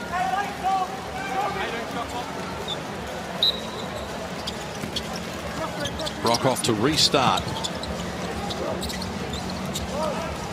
Brown gets it from Mitch Creek. Fires the long ball. It's off the mark. Phoenix just 6 of 22 from deep at 27%. Well, that's a great shot there by Gary Brown, but I'd love to get him back to that pick and roll with Mitch Creek. Use the screen, make Brisbane have to rotate and hit Mitch on a roll. Sobey fires, can't connect. So neither team able to really stamp their authority in this final quarter. As Creek exploring, lobbed it up for Williams, who bounces into Froling. And whistle on the play as well. Foul on Harry Froling. So the fouls continue to mount here for the Brisbane Bullets. 17-10, including 2 in this quarter. Froling with his 3rd. Gack has 3. Statman and Harrison both have 3 as well. Baines has 2. Baines had those 2 fouls in the opening quarter. Done a good job since then. But 11 points, just the 1 rebound for Aaron Baines, I think is a surprise on the stat sheet. When they're shooting at such a great clip, sometimes it's hard to get on the glass and get those rebounds. But it also could be a contest thing. He's out on the 3-point line a lot in terms of who he's defending and those type of things. So I don't think it's too much to worry about, it, just as long as he gets those ones that really matter. Aggressive from Mitch Creek, hard at Froling, on the retreat, gets it done. Well, it's just simple basketball, and it worked all in the 3rd quarter. Use the pick and roll, make the defender have to help a little bit, and let Mitch use his speed to his advantage. Baines goes back to Kadeep. Big screen from Aaron Baines as well, and they stole the ball away from him. As Gary Brown goes behind the back, shows them some tricks. Williams joins in. Wraparound pass to Mitch Creek, but they're forced to retreat. Big screen on Sobey from Williams there as well. Neither team lighting it up from deep. Kick out pass. Well, asked a lot there of Tanner Krebs. Really didn't give him much to work with, and Trey Kell has it now for the Southeast Melbourne Phoenix. Feeds Williams, who can't convert. Froling just on the retreat there with those 3 fouls. Well, it's a sloppy start to the 4th quarter, Screedy. Oh, both coaches are probably having heart attacks on the sidelines, but we just need someone like Jason Cadee to calm and control it down for Brisbane and get them back on the board here. He can't convert. So Brisbane are 1 of 5. Phoenix 1 of 8 from the field here in this last quarter. They opened the roof there. Kane Arena. Can someone call a timeout? Coach's timeout, please. So a tick over 3 minutes played here in this final quarter. And we've got a seesawing affair. 1 point ball game.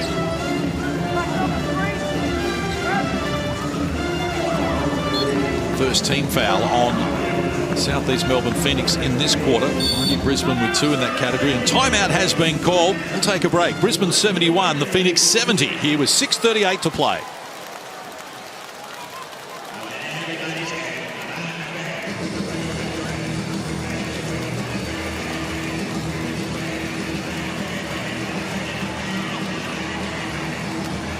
A timeout called here. Game up for grabs. Neither team really looking as though they want to snatch it away for the moment, though.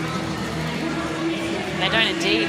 In terms of the last 2 minutes, there was just turnovers and poor shot selection from both teams, and it was quite disappointing considering the third quarter we saw from Southeast Melbourne Phoenix. They came out of the blocks after the half-time rather, and really showed us what they're made of. Brisbane, on the other hand, they were able to weather the storm. They played that zone a lot in that third quarter, and that really helped them. And hopefully I'd love to see Tyler Johnson and Cadee in the backcourt a lot in this last quarter.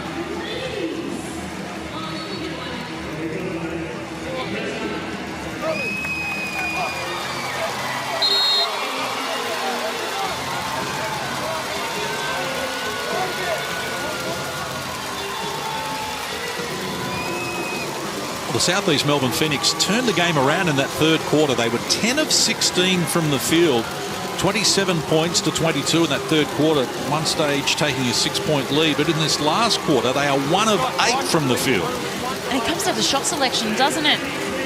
Gibbo, you know, as being a point guard and knowing where to get the ball, it'd be frustrating Simon Mitchell standing on the sideline, knowing that they got the easy shots, recognised the mismatches, and now they've just had, you know, those couple of minutes in this last fourth quarter where it's all just gone to mush. Yeah, they have, and I think, you know, Mitch Creek's been the guy tonight, and they need to feed him the ball, and when they run offense through him, good things happen. Oh, Sobey got upstairs with a nice finish, but a whistle on the play as well. Offensive foul, so it won't count. Back from behind. Looked like Jason Cadee, the enforcer, sets a massive back screen on Creek, and wasn't a lot in that case, I wouldn't have thought. Let that go. But that's just exciting to see for Nathan Sobey, because coming back from injury, that's exciting to see. Let's hope we see a lot more of it as the season unfolds, as Brown catches the front of the rim. Sobey got a piece of it, but it came back to Brown. So the offensive woes continue for the Phoenix here. There's 1 of 9 from the field since three-quarter time. Now 1 of 10. Cannot buy a bucket here in the first 4 minutes. Well, it's usually how it goes. You miss 1 shot, 2, 3, 4 shots, and then that pressure just builds and builds, and each shot, they're just harder to make. But the frustrating thing, Gibbo, is they keep taking the same shot, and it's the tough shots. And yes, some of them are open, but they're all from the three-point line. Put some pressure on the defense that is Brisbane that we know that isn't great, and try and get your team to the rim. Shot clock going off in the background as Sobey misfires, and now Ruben Tarangi leads the charge for the Phoenix. Neither team able to knock down a shot here. Trey Keller's off the mark. Long rebound. And Tarangi gets after it. Dane Pinot onto the floor for the first time in the game as well. Creek trying to post up Sobey. And they get the ball down to him now, but Baines is lurking there with the double team. Trey Kell fires with the shot clock right down again. And it trickles out of court, and Brisbane are going to get it. My goodness, I thought Brisbane didn't want the ball then for a defensive rebound. They kept giving it back to the Southeast Melbourne Phoenix. Well, they're 1 of 12 from the field in this quarter, the Phoenix, and none of 7 from deep. 6 of 27 from the three-point line. That's a sloppy turnover. You put a little bit of ball pressure on. You guys can challenge it. It's terrible. And Tyler Johnson not happy with the call here.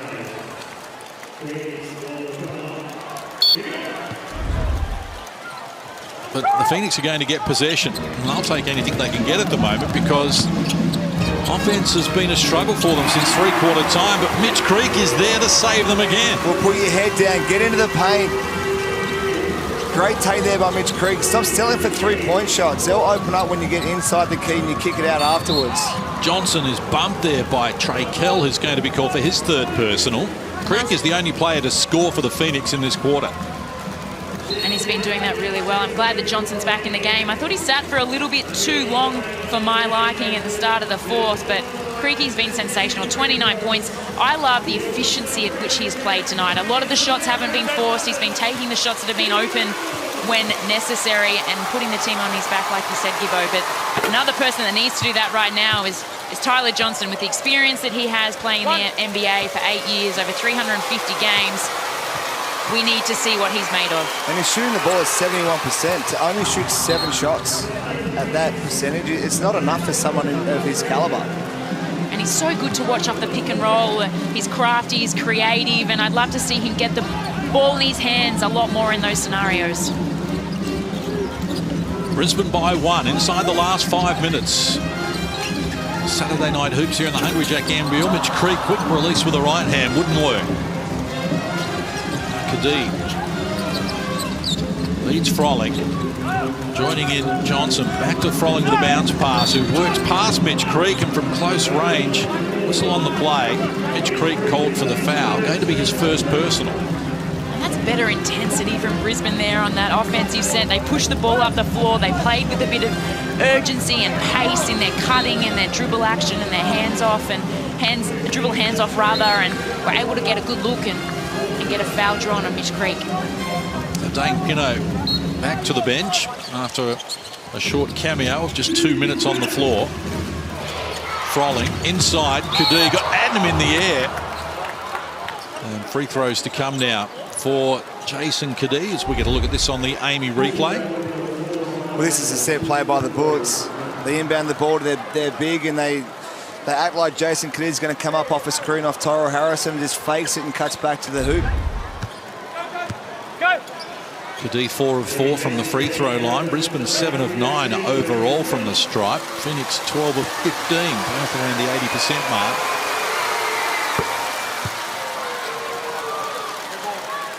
Just 4 points for the Southeast Melbourne Phoenix here in 5.5 minutes of the last quarter. Well, this is, they signed these guys, Gary Brown, Trey Kell, for a reason, to close out games. They haven't had them in the first 4 games, and they lost 3 of them. So this is where they made their money. This is why they wanted to sign these guys, to see if they can produce in close games to get the Phoenix some wins. Here's Adnam, who's making it happen all season for the Phoenix and continues to as he draws them level. Big play from Kyle Adnam with a little over 4 minutes left on the clock. Johnson, penetration, takes them on, hit the ground hard there. Let's hope he's okay. It was an awkward landing, off balance, but look at Adnam. Just look at the pass fake there. Just gets Johnson to commit to the wing and then just had the poise. But as we see here, Tyler Johnson going up hard and hitting the deck with some velocity there. Be interesting to see if they have a closer look at that one. Got a lot of arm there at the end, just that follow through potential for an upgrade. So I'll just review this call now for excessive contact there. Off balance, thankfully, appeared to really slap the deck with his face, which was looming at one stage after he got off balance. That's a heavy landing there for Tyler Johnson, and you can see Williams with the foul and then just almost a grab of the arm afterwards. Yeah, I think he starts all right, but I think the follow-through is going to cause him some trouble.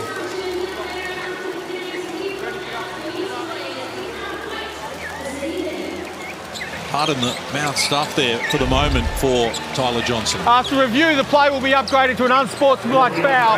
Black 15 after committing the foul, grabs the right bicep of the offensive player, pulling him to the floor. We restart with 2 shots inside ball. After the ball, grab his bicep and pull him down as he gets the contact. So an unsportsmanlike foul called on Alan Williams. Certainly no malice in that. I think it was more a case of he just didn't want him to get the shot away and didn't mean to get him that much off balance. And you saw Tyler Johnson also go at him with momentum, and he was already up in the air, which made him a liability anyway in that process. Stop now, don't go over the line. Going over the line, mate. Simon Mitchell understandably is frustrated at the moment because his team just haven't been able to get it going at the offensive end. 7 points in this final quarter after they exploded in the third for 27. So Brisbane with a 2-point lead in possession as we move inside the last 4 minutes. What has been a very good contest. Froling, his shot is off the mark and Williams grabs the rebound. Number 7 for him in that category. And here he is at the offensive end as well. Going hard and getting it done. Well, that's just a tough finish. A great play by Cole Adam to come off that screen. And Alan Williams, he's been great finishing at the hoop. That's a tough finish over Harry Froling. So Froling gets it from Johnson. Uses Sobey. Confronted by Mitch Creek. Shot clock to 10 for Brisbane. Scores level. Sobey fires. It's off the front of the rim. So a chance for the Phoenix to retake the league. Adam to Williams. Gets it back. Working the baseline. Look away pass. Tarangi is shut down but is off to the free throw line.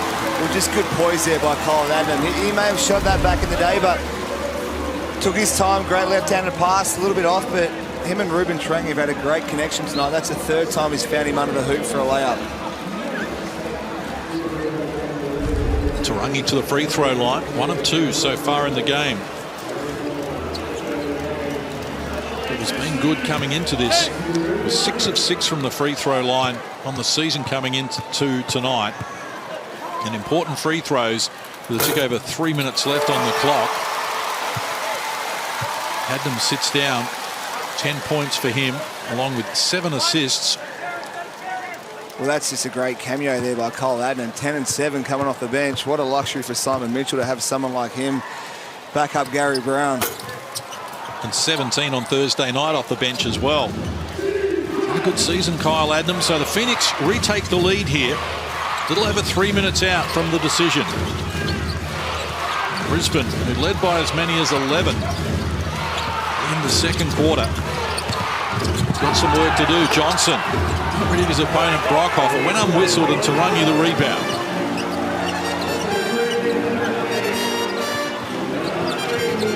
So it's dried up offensively as well for the Brisbane Bullets, and the Phoenix with a chance here to extend their margin. They go to Creek and he rushes to the hoop and earns a trip to the free throw line. I love that pick and roll action in the middle that Southeast Melbourne Phoenix do, and Creaky's smart enough. He doesn't roll hard and he doesn't pop too wide. He just does that short little roll to assess the defense and then make the decision on the catch, and they're putting on the Jets against the slower defender. As Ryan Brockhoff gets a flop warning on that charge attempt. That play's been working all night for Gary Brown and Mitch Creek. Love they went back to it, and like you said, Mitch is so good at drawing fouls. It's worked all night, so why not go back to the well? 6 of 6 from the free throw line in this game, Mitch Creek. Continues the streak. He's up to 30 now. The first time against the Bullets.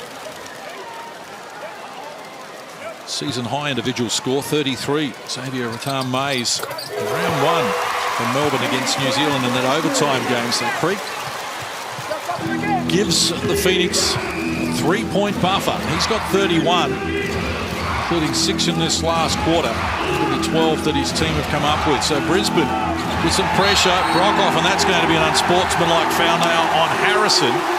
His 4th personal foul, and it's starting to unravel for the Brisbane Bullets. Well, it's just great defense. Gary Brown up and into the ball, Ryan Brockhoff up and into 9 lanes, and the same with their big. And unfortunate turnover, and unfortunately for Tyrell, you just can't grab and foul like that.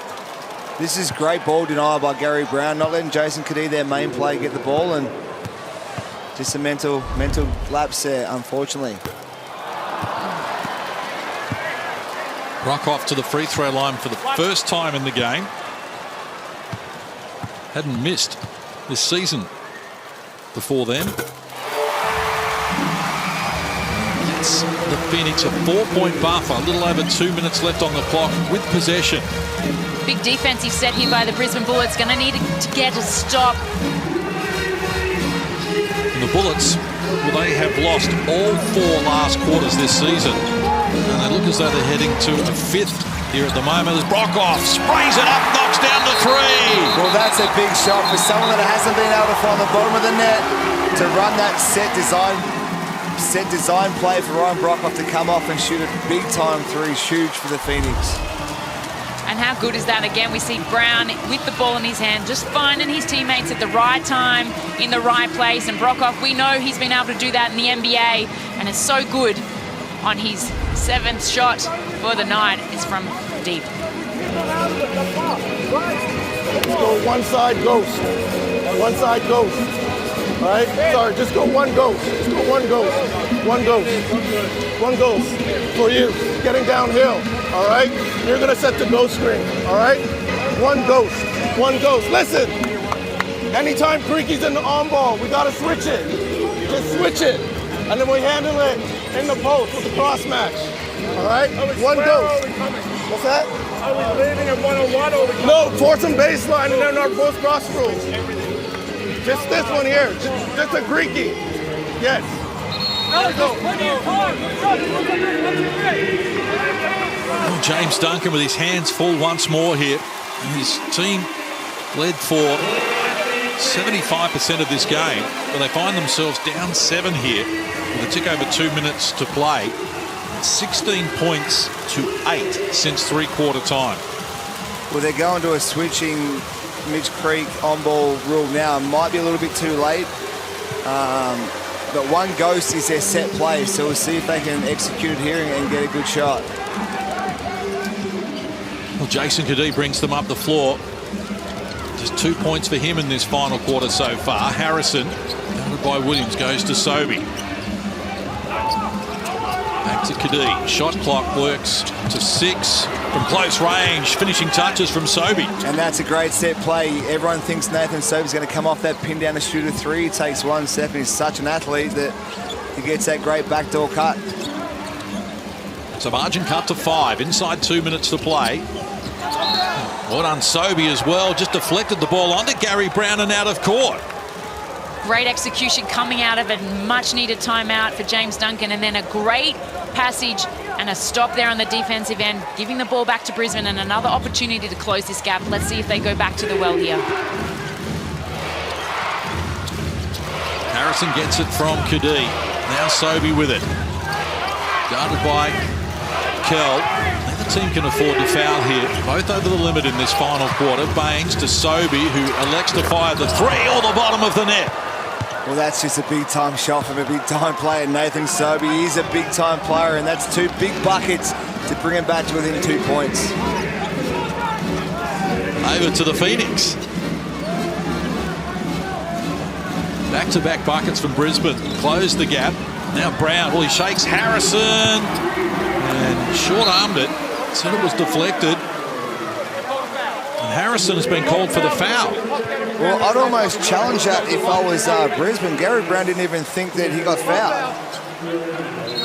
So it's a 5th foul on Harrison as well. So he is out of the game. And I'm with you, Gibbo. I'm surprised that they're not going to challenge this here, because the reaction from Gary Brown, he was after the loose ball. So Harrison fouls out. And that's so disappointing considering the game he had. He was really good, 11 points off the bench and 8 rebounds to go with it. He's been really influential in tonight's game, and just an unfortunate foul there that I'm surprised they didn't challenge. And a brave shot by Brown, you know, in the context of the game, taking an early 3 with no ball movement against a zone is not one you want when the game's on the line, rather. But you know, gets bailed out and he's at the 3-point line and stretching out the lead. Well, that's why he's been brought in. This is what they wanted. They wanted a closer, and he's probably made this shot many times before, so he knows he can step up and knock it down, and he's stepping up here and making these free throws. Harrison only fouled out once last season in 17 games, and finishes early here. Gary Brown gets the job done. So a 5-point lead. A little over a minute to play. Again, Brisbane are being challenged. What can they come up with here when they need buckets? They go to Sobey again, and he knocks down another three. Oh, another big shot, a great play, great set run by the Bullets, but that's a breakdown by the Phoenix. You cannot let Nathan Sobey catch that ball on a wide-open three-point shot. 8 of Brisbane, 16 in this final quarter from Nathan Sobey. Again, the shot clock will work to single digits here for the Phoenix, and Gary Brown has 11 assists. Season high, decides to go solo, and gets it done. What a finish! What a play. What a play. Didn't want no screen. Here's Tyler Johnson firing. Can't finish it. Williams the rebound and reaching in. Kadee will be called for the foul. So free throws to come here for the Phoenix. Look, that's a wide open three, but if I'm the Bullets, I'm getting that ball back to Nathan Sobey. He must touch that ball. Have a look at this. This is just a great one-on-one play. He waved the screen off. He wanted to go one-on-one. He makes Tanner Krebs slip and drains a big-time two-point basket. And you talk about a closer and signing someone with the ability to do that for the Phoenix, and that is Brown. And then Williams down the other end, signing him for what he's good at and cleaning up the glass. And that defensive rebound was huge. So 11 assists in the game as well now for Gary Brown. So we'll just adjust the clock here. First time we've had 11 assists in the game since Tajir McCall last season, round 20. 4-point lead, so still some work to do here for the Phoenix. And Williams can't finish it. Baines grabs the loose ball and goes to Tyler Johnson. You cannot give up a three here for the Phoenix. Sobey guarded by Creek. Fends him off, fires under pressure. Couldn't get it done. Well done, Kadee, with the offensive rebound. Now Johnson against Brown. Needs help. Kadee shares it. Krebs, the three ball from Krebs is all the bottom of the net. Back to a one-point game. 6 seconds on the clock. That is a big shot from Tanner Krebs. And if you're a betting person, it's probably not the person you think that's going to take the shot when the game is on the line. But props to Krebs there, backing himself in for the long, long three. So 6.3 seconds left on the clock. Phoenix with possession and a 1-point lead. Late stage of the game, we can't go into the huddles and listen in. But as you can see, the Phoenix, well, they give you value for money if you go to John Cain Arena. Last 13 games it's going to be now, being decided by single digits. How good have Brisbane been in their last 3 possessions of the big shots that they've made in the context of this game, being down 7 points in this last quarter and just finding a way to get the ball in the right people's hands at the right time. And brave shot from Krebs there. We know that he can knock down the long ball as well, but huge defensive set here from Brisbane. You don't want to give up a three-point shot. Obviously, they got an offensive rebound. There was a scramble, but for the Phoenix, you want to give up a 2, not a 3. Obviously, it makes it a 1-point game. If you give up a 2, potential to shoot foul shots up 2, not up 1, and they just put more pressure on themselves. But again, this is why they signed these guys. They brought them in for a reason, to finish and close out games, and this is where they make their money.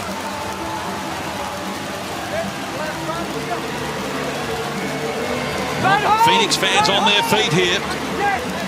Desperate for a win. Back-to-back wins of what they're chasing in the space of 48 hours after winning in New Zealand on Thursday. Mitch Creek taking a long time to restart. They get it to Brown. And they get the clock down. And they're going to prevail here. This will be all after the event, but Brisbane have let this slip, and the Southeast Melbourne Phoenix come from 11 down in the second quarter and get it done here by a single point. Well, what a win by the Southeast Melbourne Phoenix, but that's a breakdown.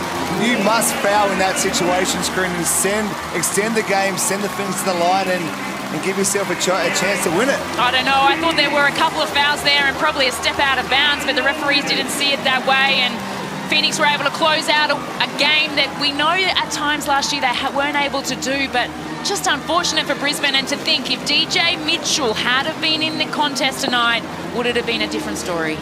Well, Mitch Creek is our Foot Locker player of the game for his 31 points. He had 3 assists, 7 boards as well. He was fantastic, and the Phoenix Well, they come from behind once more, and they move to 3-3 on the season. And Brisbane slumped to a 0-5 start.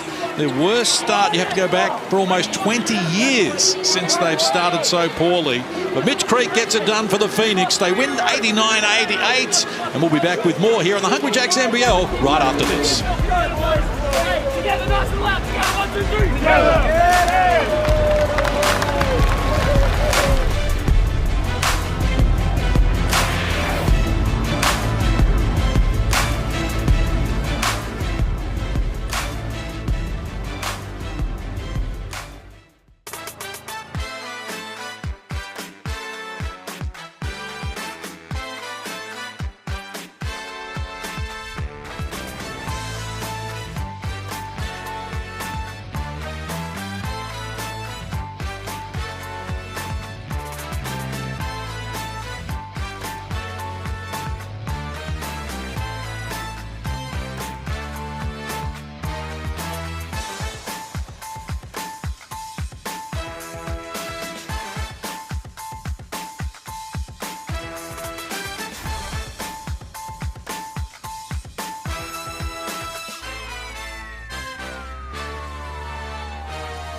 Welcome back. Saturday Night Hoops here on the Hungry Jacks NBL, and what a gripping finish this turned out to be. Mitch Creek wins our Foot Locker Player of the Game with 31 points, and he had 12 of those in the third quarter when he dragged his team back into the contest after Brisbane led by 11 in that second quarter.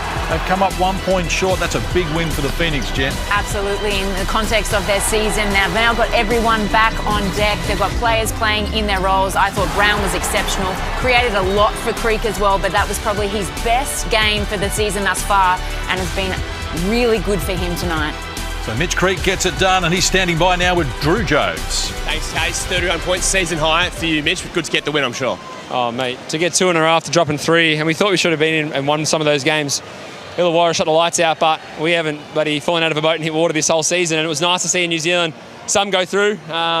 Tonight, same thing. Guys made big plays down the stretch, and you know, we took a look in the mirror and we grew a pair, and you know, we started to gel. We're finding it. We felt this every game, but now to see it actually come to fruition is beautiful. Massive effort from the guys. Only 48 hours ago, you're in New Zealand. You got to get back, recover, and then get up tonight. Yeah, it's one of those things. I can't sleep after a game anyway, so we went down to the casino, lost some money, and I was like, oh shit, you know, better turn this around and get a win, make the week really good. So 2 wins. You know, it's nice to come on the home court and win. These fans deserve it. We've dropped a few here and it's disappointing, so they deserve all the love and respect we can show by getting wins, and tonight we just did that. Gritty effort again from you, 31 points. You're still dealing with that foot? I got 2 feet, so I can't complain, mate. There's people in a lot worse situations than me in this world right now. My teammates do a great job of playing together. Makes it easy for me. I just come out and do my job and try and get the boys to rally behind us when we need to, but yeah, 1 foot, 2 foot, doesn't matter, mate. Good weekend for you, well done. Thank you, cheers. Well done to Drew Jones as well there with Mitch Creek, our Foot Locker player of the game, and the Phoenix escaped by 1 point. Trust you've enjoyed our coverage. Thanks to Drew Jones courtside and also to Adam Gibson and Jenny Screen, our hard-working crew behind the scenes. I'm John Casey. We've got a second of our doubleheader coming your way. Tasmania and Perth not far away. But here tonight, the Phoenix 89 have beaten Brisbane 88. We'll see you soon.